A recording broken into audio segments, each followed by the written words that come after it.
Um, First off, the first questions I wanted to ask were a few background, kind of setting the scene questions, um, which were, how old were you during the Great Depression?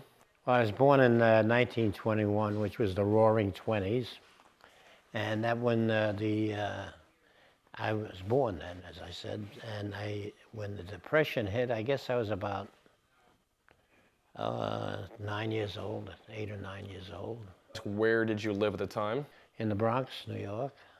And what kind of jobs did your parents have? My father was a shoemaker. Prior to the stock market crash, or as we know it, Black Tuesday, did you have any idea that there was anything wrong? Too young to know, yes, too young, much too young to know. So, like, when you found out, was it a surprise that it kind of like, oh, Well, it was only what I heard in those days. All we had was radio. We didn't have TV, and what I heard on the radio, I'd be watching a Lone Ranger, for instance, and the news would come on and say the country's in bad shape. Now, after it had hit, were you, being as young as you were you kind of unconcerned about it? Did you not It think? didn't affect me at all. I went about my business. I got new clothes when I went to school for the beginning of the season, and a lot of kids like myself didn't even know it was happening, really. It had no effect on us. As the Depression began to set in, what kind of things started to change for you? Things sort of remained the same in our neighborhood. I'm sure that parents were laid off from their jobs, but I didn't see any of it. We were kids. Yeah, And as kids, it didn't affect us, really. Speaking of the news of job loss, did you know anyone? Yes, I had several uncles that were in building trades, and they were laid off.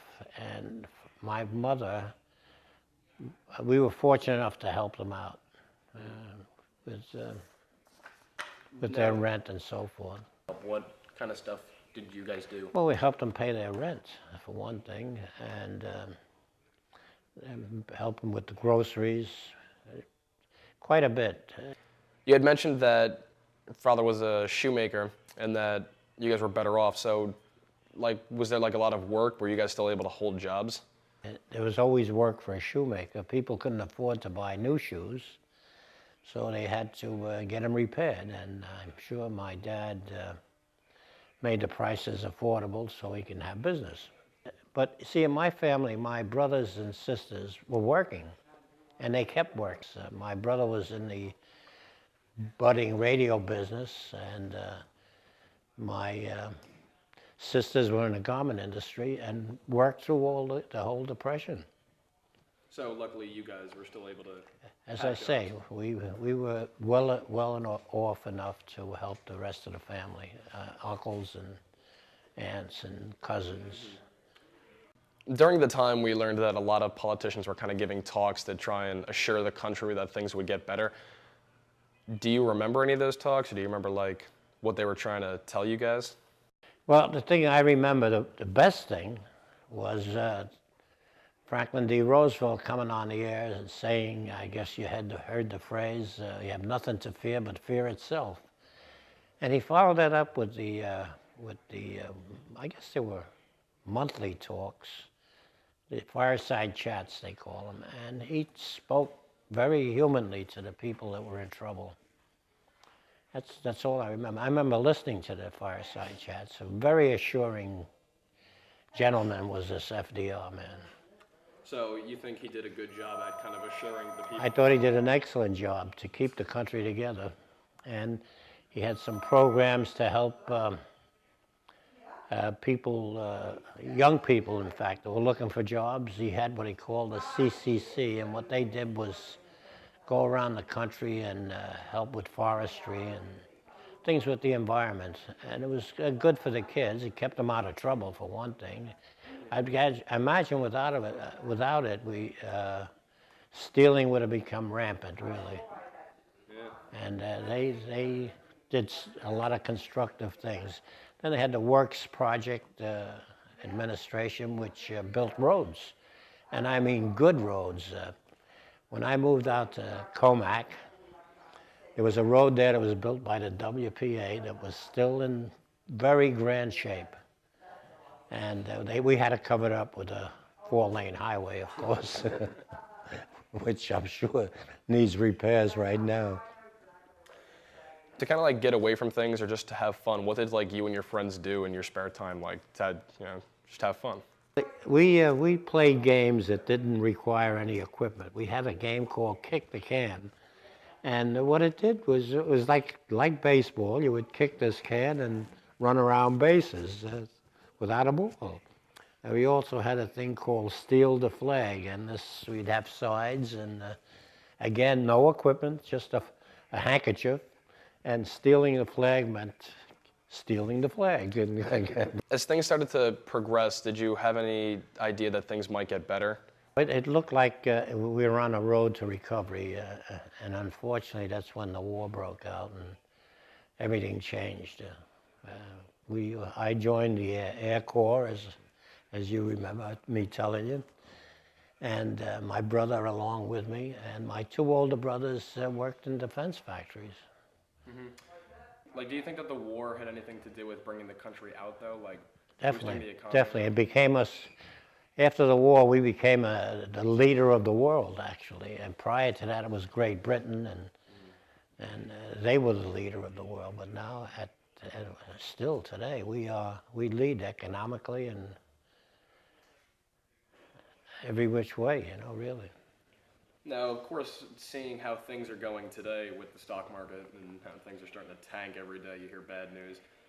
Do things seem similar to how they were back then? Yes, I think so. I don't think it's hit the average person yet. Unfortunately, I feel that the worst is yet to come because it hasn't hit the lower families yet. There's a lot of people that are being laid off from jobs, and we need a leader that's going to do an FDR job for us. Hopefully, Obama will do that. I hope so. And with how things are going today, does it look like we're in a similar state to how we were back then? Like we're going down the same path? No, I don't think so. I think with the experience we had from that depression, I think we will work our way out of it without people really suffering. I think we'll take care of the poorer people better than we did then. I think you're more prepared. I think so, absolutely. We're more prepared because of the experiences we had prior to this. We've heard stories through our history class where a lot of people in New York especially, who either worked with the brokers themselves or were brokers, there was always the things you'd see people jumping out of buildings. Yeah, that was absolutely, no, I didn't see that. I just read it in the papers, that's all.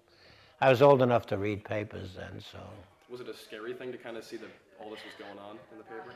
It was sad. No, not scary, but sad. I mean, just like during 9/11 when you saw people jumping out of windows, for a different reason, but kind of the same, like... It was the hopelessness of it, If you could summarize the Great Depression in like a few words, like you just said hopelessness, I thought that was a good idea. If you could summarize it in like a few words that categorizes what it was to be in there.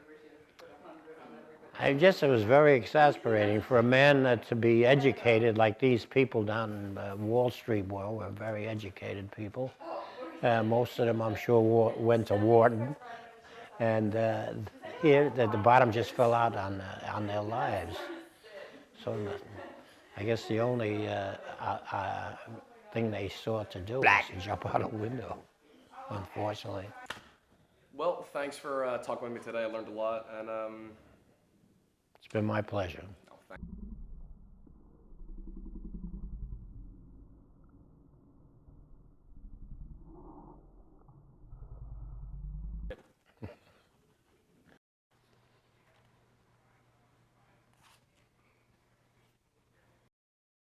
Grand Uncle Joe.